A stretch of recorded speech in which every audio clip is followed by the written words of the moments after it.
Tanınmış iqtisadçı Elçin Rəşid öz Facebook səhifəsində Təhsil naziri Emin Əmrullayevin müəllimlərin iş saatları ilə bağlı irəli sürdüyü təklifə münasibət bildirərək kəskin tənqidlər səsləndirib. Aspolitika xəbər verir ki, iqtisadçı paylaşımına satirik bir misalla başlayıb. Çoban oğlunu elm dalınca Bakıya göndərir. Oğlan 20 ildən sonra qayıdıb atasına deyir ki, qoyunları saymağın yeni üsulunu kəşf edib. Ayaqlarını da sayıb 4-ə bölmək olar. Elçin Rəşidin sözlərinə görə, Təhsil Nazirinin də hazırki yanaşması eyni şəkildə mahiyyətsiz və qeyri-rasionaldır. Nazir çarəsiz şəkildə bir işə əl atıb. Əmək haqqını müəllimə dərs saatına görə deyil, məktəbin ərazisində göründüyü müddətə görə vermək istəyir. İqtisadçı daha sonra təklifin real təsirlərini sadalayıb. 1. Resursun buxovlanması səbəbindən kiçilən təhsil sektoru və azalan ÜDM. 2. Büdcəyə əlavə xərc. 3.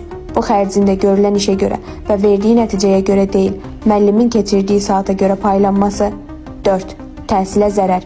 Müəllim təhsildə resursdur. Onun məktəbdə boş saxlamaq, yorub əldən salmaq ölkəyə təhsilin kəmiyyətini də, keyfiyyətini də salacaq. Daha ətraflı məlumatı aspolitika.info saytından əldə edə bilərsiniz.